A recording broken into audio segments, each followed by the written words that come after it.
ओम शांति। 23 अगस्त 2020 के अव्यक्त मधुर महावाक्य। ये मधुर महावाक्य बाप दादा ने 10 मार्च 1986 को सुनाए थे, जिसमें बाबा ने विशेष बेफिक्र बादशाह बनने की युक्ति बताई है। तो सुनते हैं बाबा के मधुर महावाक्य। आज के अव्यक्त महावाक्य का शीर्षक है बेफिक्र बादशाह बनने की युक्ति। आज बाप दादा बेफिक्र बादशाहों की सभा देख रहे हैं।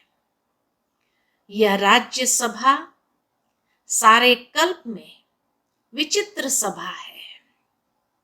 बादशाह तो बहुत हुए हैं, लेकिन बेफिक्र बादशाह, ये विचित्र सभा इस संगम युग पर ही होती है। यह बेफिक्र बादशाहों की सभा सत्युग की राज्य सभा से भी श्रेष्ठ है। क्यों? क्योंकि बाबा कहे वहां तो फिक्र और फकुर दोनों के अंतर का ज्ञान इमर्ज नहीं रहता है। फिक्र शब्द का मालूम नहीं होता, लेकिन अभी जबकि सारी दुनिया कोई न कोई फिक्र में है, सवेरे से उठते अपना, परिवार का, कार्य व्यवहार का, मित्र संबंधियों का कोई न कोई फिक्र होगा। लेकिन आप सभी अमृत वेले से बेफिक्र बादशाह बन दिन आरंभ करते हैं और बेफिक्र बादशाह बन हर कार्य करते हैं। बेफिक्र बादशाह बन आराम की नींद करते, सुख की नींद, शांति की नींद करते हो। ऐसे बेफिक्र बादशाह बन गए। ऐसे बने हो या कोई फिक्र है? पूछते बाबा, ऐसे बने हो कि बेफिक्र बादशाह बन करके उठते हैं, हर कार्य करते हैं, आराम की नींद करते हैं। तो ऐसे बने हो या कोई फिक्र है?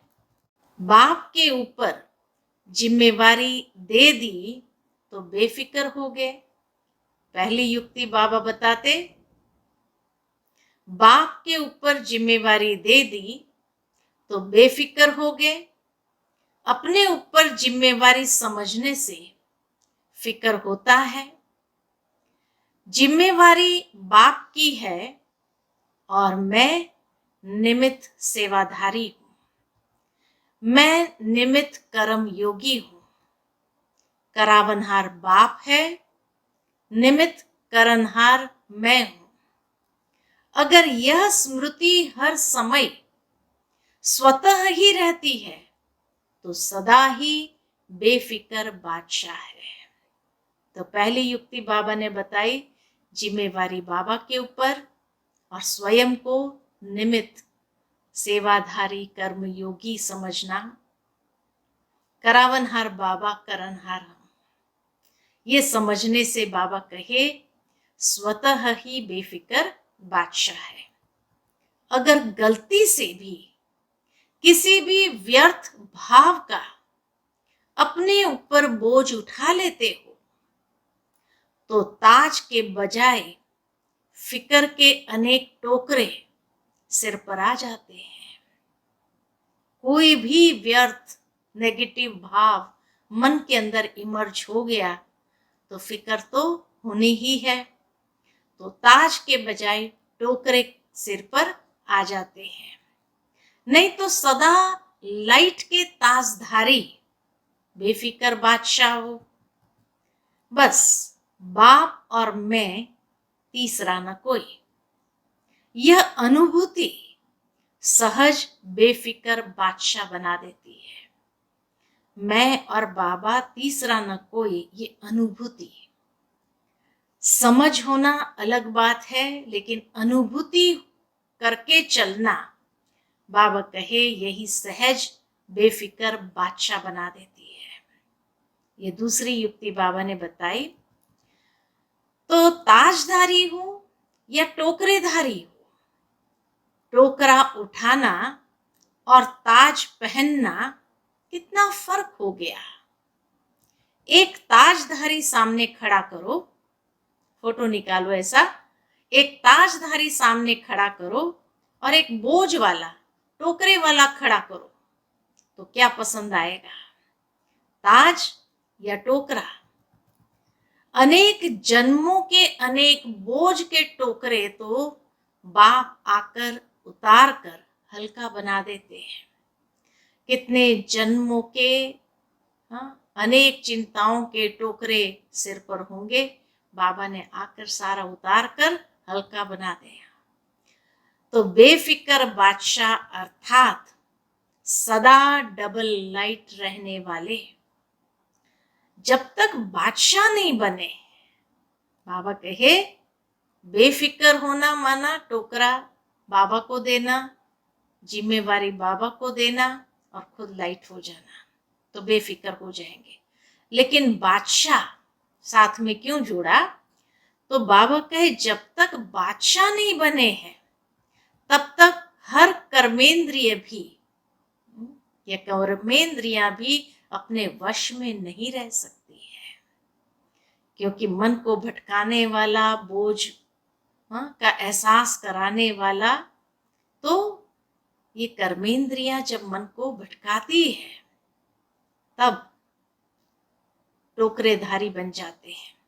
तो बाबा कहे जब तक बादशाह नहीं बने हैं तब तक ये कर्मेंद्रियां भी अपने वश में नहीं रह सकती है। राजा बनते हो तब ही माया जीत, कर्मेंद्रिय जीत, प्रकृति जीत बनते हो। तो राज्य सभा में बैठे हो ना, अच्छा। फिर बाबा कहे आज यूरोप का टर्न है। बाबा के सामने सभी यूरोप के भाई बहने बैठे हुए थे। तो आज यूरोप का टर्न है। यूरोप ने अच्छा विस्तार किया है। यूरोप ने अपने पड़ोस के देशों के कल्याण का प्लान अच्छा बनाया है। जैसे बाप सदा कल्याणकारी है, वैसे बच्चे भी बाप समान कल्याण की भावना रखने वाले हैं। अभी किसी को भी देखेंगे तो रहम आता है ना कि यह भी बाप के बन जाए। देखो, बाप दादा स्थापना के समय से लेकर विदेश के सभी बच्चों को किसी न किसी रूप से याद करते रहे हैं, और बाप दादा की याद से समय आने पर चारों ओर के बच्चे पहुंच गए हैं। साकार में ही बाबा ने सभी बच्चों का आवाहन किया था। तो इसीलिए बाबा कहे जो बाप दादा ने आवाहन किया था साकार में, समय आने पर चारों ओर के बच्चे पहुंच गए हैं। लेकिन बाप दादा ने आवाहन बहुत समय से किया है। आवाहन के कारण आप लोग भी चुंबक की तरह आकर्षित हो पहुंच गए हो। ऐसे लगता है ना कि ना मालूम कैसे हम बाप के बन गए, कैसे बाबा के पास पहुंच गए। बन गए यह तो अच्छा लगता ही है, लेकिन क्या हो गया, कैसे हो गया, यह कभी बैठकर सोचो। कहां से कहां आकर पहुंच गए, तो सोचने से विचित्र भी लगता है ना। फिर बाबा कहे ड्रामा में नूंद नूंदी हुई थी। ड्रामा की नूंद ने सभी को कोने कोने से निकालकर एक परिवार में पहुंचा दिया। अभी यही परिवार अपना लगने के कारण अति प्यारा लगता है। बाप प्यारे ते प्यारा है ना। अभी यही परिवार अपना लगने के कारण अति प्यारा लगता है। बाप प्यारे ते प्यारा है ना, तो आप सभी भी प्यारे बन गए हो। आप भी कम नहीं हो। आप सभी भी बाप दादा के संग के रंग में अति प्यारे बन गए हो।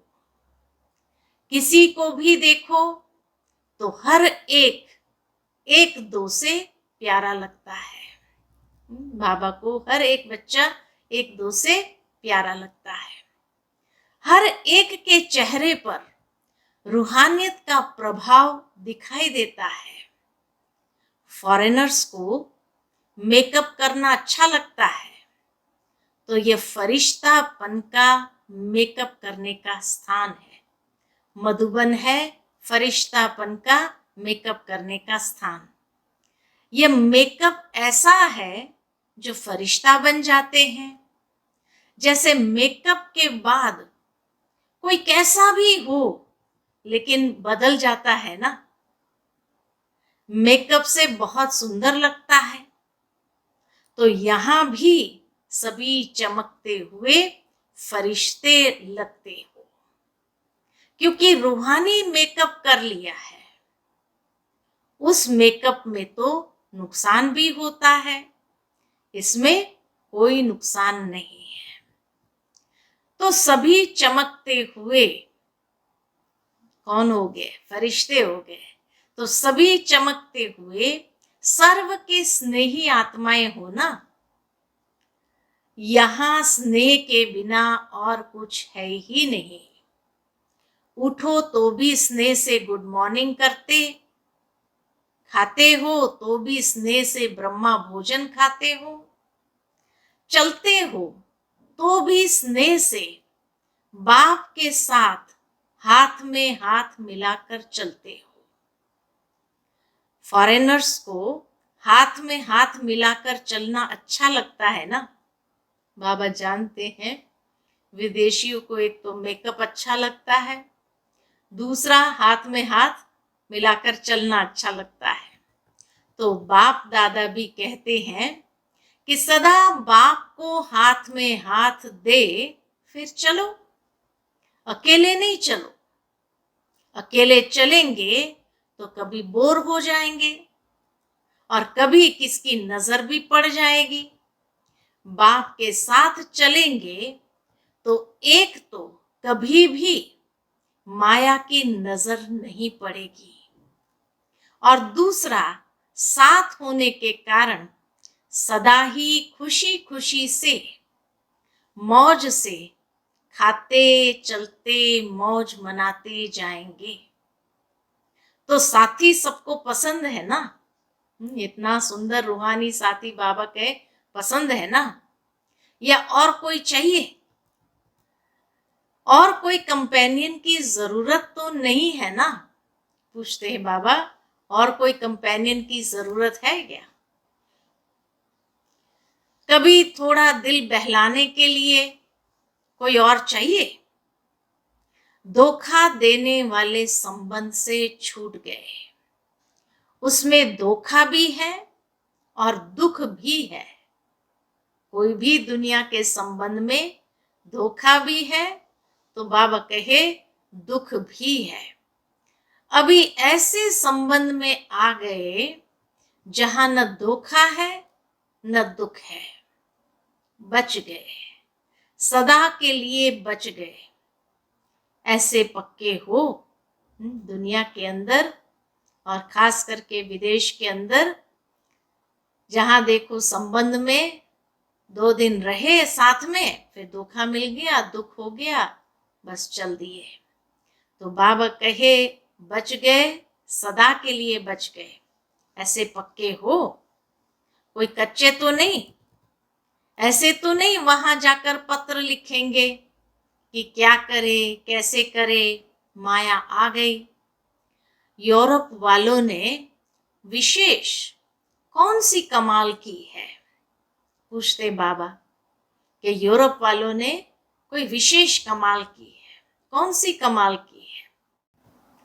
बाप दादा सदा देखते रहे हैं कि बाप जो कहते हैं कि हर वर्ष बाप के आगे गुलदस्ता लेकर आना, बहुत सुंदर रूहे गुलाबों का गुलदस्ता लेकर आना, वह बाप के बोल प्रैक्टिकल में लाने का सभी ने अच्छा अटेंशन रखा है। यह उमंग सदा ही रहा है और अभी भी है कि हर वर्ष नए नए बिछड़े हुए बाप के बच्चे अपने घर में पहुंचे, अपने परिवार में पहुंचे, तो बाप दादा देख रहे हैं कि यूरोप ने भी यह लक्ष्य रख करके वृद्धि अच्छी की है। तो बाप के महावाक्य को, आज्ञा को पालन करने वाले आज्ञाकारी कहलाए जाते हैं, और जो आज्ञाकारी बच्चे होते हैं उन्हों पर विशेष बाप की आशीर्वाद सदा ही रहती है।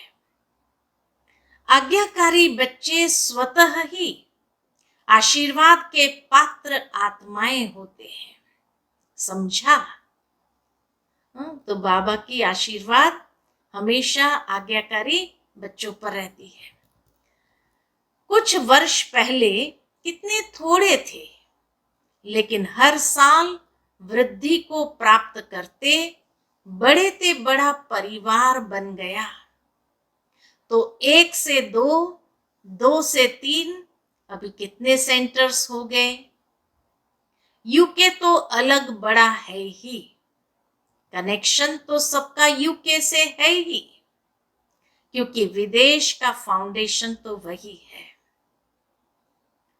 कितनी भी शाखाएं निकल जाए, झाड़ विस्तार को प्राप्त करता रहे, लेकिन कनेक्शन तो फाउंडेशन से ही होता ही है। हर एक का कनेक्शन फाउंडेशन से ही होता है। अगर फाउंडेशन से कनेक्शन नहीं रहे तो फिर विस्तार वृद्धि को कैसे प्राप्त करे। लंदन में विशेष अनन्य रत्न को निमित्त बनाया, क्योंकि फाउंडेशन है ना, तो सभी का कनेक्शन, डायरेक्शन सहज मिलने से पुरुषार्थ और सेवा दोनों में सहज हो जाता है। कोई भी अगर कहाँ भी मूंझते हैं तो मुख्य फाउंडेशन से कनेक्शन जब रखते हैं, वहां से डायरेक्शन प्राप्त होता है, तो पुरुषार्थ भी सहज हो जाता और सेवा भी सहज हो जाती। बाप दादा तो है ही है, कहीं सोचते हमारा बाबा से डायरेक्ट कनेक्शन।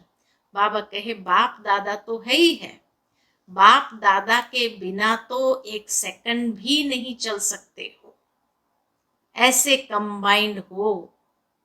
फिर भी साकार रूप में सेवा के साधनों में, सेवा के प्रोग्राम्स प्लान्स में, और साथ साथ अपनी स्वोन्नति के लिए भी किसी को भी कोई भी डायरेक्शन चाहिए तो कनेक्शन रखा हुआ है।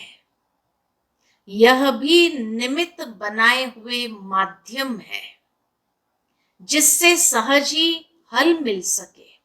किसी को कोई भी बात का समाधान चाहिए, हल चाहिए, तो बाबा कहे जब निमित्त से, फाउंडेशन से कनेक्शन रखते हैं, डायरेक्शन प्राप्त कर लेते हैं, तो सहज ही हर बात में हल मिल जाता है। कई बार ऐसे माया के तूफान आते हैं जो बुद्धि क्लियर न होने के कारण बाप दादा के डायरेक्शन को, शक्ति को कैच नहीं कर सकते हैं। बुद्धि विचलित है तो बाप दादा के डायरेक्शन को, शक्ति को कैच नहीं कर सकते। ऐसे टाइम के लिए फिर साकार माध्यम निमित्त बनाए हुए हैं, जिसको आप लोग कहते हो दीदियां, दादियां, ये निमित्त है जिससे टाइम वेस्ट न हो। उनसे पूछा, हल मिल गया तो टाइम वेस्ट नहीं होगा। बाकी बाप दादा जानते हैं कि हिम्मत वाले हैं, वहां से ही निकलकर और वहां ही सेवा के निमित्त बन गए हैं। तो चैरिटी बिगिंस एट होम का पाठ अच्छा पक्का किया है। वहां के ही निमित्त बन वृद्धि को प्राप्त कराना ये बहुत अच्छा है। कल्याण की भावना से आगे बढ़ रहे हो तो जहां दृढ़ संकल्प है वहां सफलता है ही है। कुछ भी हो जाए लेकिन सेवा में सफलता पानी ही है। इस श्रेष्ठ संकल्प ने आज प्रत्यक्ष फल दिया है। अभी अपने श्रेष्ठ परिवार को देख विशेष खुशी होती है और विशेष पांडव ही टीचर है। विदेशों में अधिकतर सेवा स्थानों पर पांडव ही टीचर है। शक्तियां सदा मददगार तो है ही, पांडवों से सदा सेवा की विशेष वृद्धि का प्रत्यक्ष फल मिलता है। और सेवा से भी ज्यादा सेवा केंद्र की रिमझिम, सेवा केंद्र की रौनक शक्तियों से होती है। शक्तियों का अपना पार्ट है, पांडवों का अपना पार्ट है, इसलिए दोनों आवश्यक है। जिस सेंटर पर सिर्फ शक्तियां होती है और पांडव नहीं है तो पावरफुल नहीं होते हैं, इसलिए दोनों ही जरूरी है। अभी आप लोग जगे हो तो एक दो से सहज ही अनेक जगते जाएंगे। मेहनत और टाइम तो लगा लेकिन अभी अच्छी वृद्धि को पा रहे हो। दृढ़ संकल्प कभी सफल न हो ये हो नहीं सकता, ये प्रैक्टिकल प्रूफ देख रहे हैं। अगर थोड़ा भी दिल शिकस्त हो जाते कि यहां तो होना ही नहीं है तो अपना थोड़ा सा कमजोर संकल्प सेवा में भी फर्क ले आता है।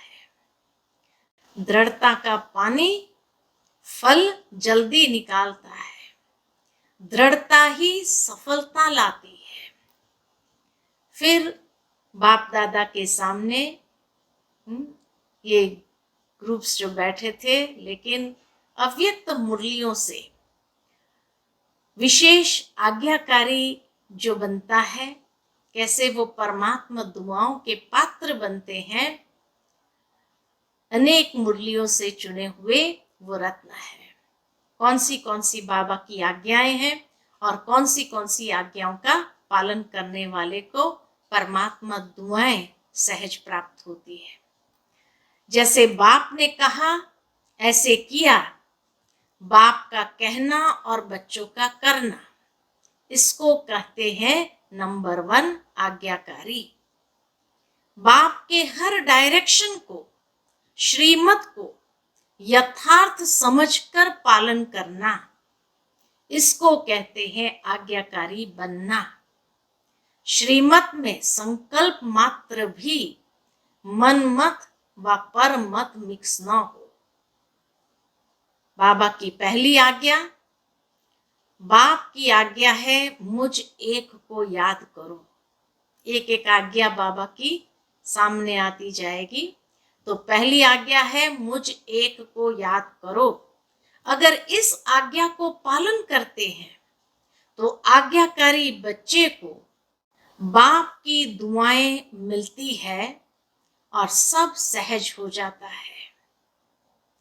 बाप दादा ने अमृत वेले से लेकर रात के सोने तक मनसा वाचा कर्मणा और संबंध संपर्क में कैसे चलना है व रहना है, सबके लिए श्रीमत अर्थात आज्ञा दी हुई है। हर कर्म में मनसा की स्थिति कैसी हो, वहां तक बाबा की आज्ञा है कि मनसा की स्थिति कैसी हो, उसका भी डायरेक्शन व आज्ञा मिली हुई है। उसी आज्ञा प्रमाण चलते चलो, यही परमात्मा दुआएं प्राप्त करने का आधार है। इन्हीं दुआओं के कारण आज्ञाकारी बच्चे सदा डबल लाइट उड़ती कला का अनुभव करते हैं। बाबा की दूसरी आज्ञा, बाप दादा की आज्ञा है, किसी भी आत्मा को न दुख दो न दुख लो। तो कई बच्चे दुख देते नहीं हैं, लेकिन ले लेते हैं। यह भी व्यर्थ संकल्प चलने का कारण बन जाता है। कोई व्यर्थ बात सुनकर दुखी हो गए। ऐसी छोटी छोटी अवज्ञाएं भी मन को भारी बना देती है और भारी होने के कारण ऊंची स्थिति के तरफ उड़ नहीं सकते। तीसरी बाबा की आज्ञा मिली है, बाप दादा की आज्ञा मिली हुई है, बच्चे न व्यर्थ सोचो, न देखो, न व्यर्थ सुनो, न व्यर्थ बोलो, न व्यर्थ कर्म में समय गंवाओ। आप बुराई से तो पार हो गए, अब ऐसे आज्ञाकारी चरित्र का चित्र बनाओ तो परमात्मा दुआओं के अधिकारी बन जाएंगे। फिर बाबा की चौथी आज्ञा है, बच्चे अमृत वेले विधि पूर्वक शक्तिशाली याद में रहो।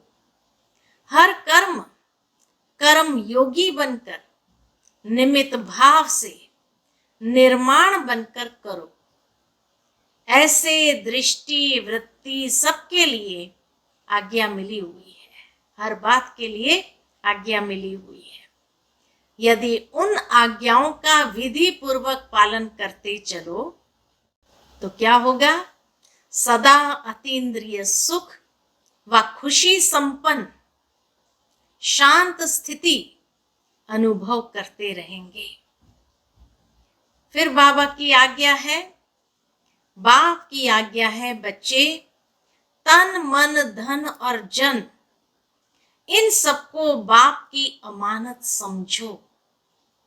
जो भी संकल्प करते हो वो पॉजिटिव हो, पॉजिटिव सोचो, शुभ भावना के संकल्प करो, बॉडी कॉन्शियसनेस के मैं और मेरेपन से दूर रहो। यही दो माया के दरवाजे हैं, मैं और मेरापन, यही दो माया के दरवाजे हैं। संकल्प, समय और श्वास ब्राह्मण जीवन के अमूल्य खजाने हैं। मैं और मेरेपन के दरवाजे जब खुल जाते तो संकल्प, समय, श्वास सब व्यर्थ जाने लगते हैं। इन्हें व्यर्थ नहीं गंवाओ, जमा करो। समर्थ रहने का आधार है सदा और स्वतः आज्ञाकारी बनना। बाप दादा की मुख्य पहली आज्ञा है पवित्र बनो, काम जीत बनो। इस आज्ञा को पालन करने में मेजॉरिटी पास हो जाते हैं, लेकिन उनका दूसरा भाई कौन? क्रोध, उसमें कभी कभी आधा फेल हो जाते हैं। कई कहते हैं क्रोध नहीं किया, लेकिन थोड़ा रोब तो दिखाना ही पड़ता है, तो यह भी अवज्ञा हुई। जो खुशी का अनुभव करने नहीं देंगी, जो बच्चे अमृत वेले से रात तक सारे दिन की दिनचर्या के हर कर्म में आज्ञा प्रमाण चलते हैं, वे कभी मेहनत का अनुभव नहीं करते। उन्हें आज्ञाकारी बनने का विशेष फल बाप के आशीर्वाद की अनुभूति होती है। उनका हर कर्म फलदायी हो जाता है। जो आज्ञाकारी बच्चे हैं वे सदा संतुष्टता का अनुभव करते हैं। उन्हें तीनों ही प्रकार की संतुष्टता स्वतः और सदा अनुभव होती है। तीनों प्रकार की संतुष्टता कौन सी? पहली, वे स्वयं भी संतुष्ट रहते, दूसरा, विधि पूर्वक कर्म करने के कारण सफलता रूपी फल की प्राप्ति से भी संतुष्ट है, अर्थात सेवा से भी संतुष्ट है। और तीसरा, संबंध संपर्क में भी उनसे सभी संतुष्ट रहते हैं। आज्ञाकारी बच्चों का हर कर्म आज्ञा प्रमाण होने के कारण श्रेष्ठ होता है। इसीलिए कोई भी कर्म बुद्धि व मन को विचलित नहीं करता। ठीक किया व नहीं किया यह संकल्प भी नहीं आ सकता। वे आज्ञा प्रमाण चलने के कारण सदा हल्के रहते हैं, क्योंकि वह कर्म के बंधन वश कोई कर्म नहीं करते। हर कर्म आज्ञा प्रमाण करने के कारण परमात्मा आशीर्वाद की प्राप्ति के फल स्वरूप वे सदा ही आंतरिक विल पावर का, अतीन्द्रिय सुख का और भरपूरता का अनुभव करते हैं। अच्छा, मीठे मीठे सिकिलदे बच्चों प्रति माता पिता बाप दादा का याद प्यार, गुड मॉर्निंग और नमस्ते। रूहानी बाप की रूहानी बच्चों को नमस्ते। हम सभी रूहानी बच्चों की रूहानी माता पिता बाप दादा को याद प्यार, गुड मॉर्निंग और नमस्ते। नमस्ते। शुक्रिया बाबा, शुक्रिया। आज का मीठा वरदान है, सच्चे साथी का साथ लेने वाले सर्व से न्यारे प्यारे निर्मोही भव। सच्चे साथी का साथ लेने वाले सर्व से न्यारे प्यारे निर्मोही भव। रोज अमृत वेले सर्व संबंधों का सुख बाप दादा से लेकर औरों को दान करो। सर्व सुखों के अधिकारी बन औरों को भी बनाओ। कोई भी काम है उसमें साकार साथी याद न आए, पहले बाप की याद आए, क्योंकि सच्चा मित्र बाप है। सच्चे साथी का साथ लेंगे तो सहज ही सर्व से न्यारे और प्यारे बन जाएंगे। जो सर्व संबंधों से हर कार्य में एक बाप को याद करते हैं, वह सहज ही निर्मोही बन जाते हैं। उनका किसी भी तरफ लगाव अर्थात झुकाव नहीं रहता, इसलिए माया से हार भी नहीं हो सकती है। आज का स्लोगन है, माया को देखने व जानने के लिए, माया को देखने व जानने के लिए त्रिकालदर्शी और त्रिनेत्री बनो, तब विजयी बनेंगे। माया को देखने व जानने के लिए त्रिकालदर्शी और त्रिनेत्री बनो, तब विजयी बनेंगे। अच्छा, ओम शांति।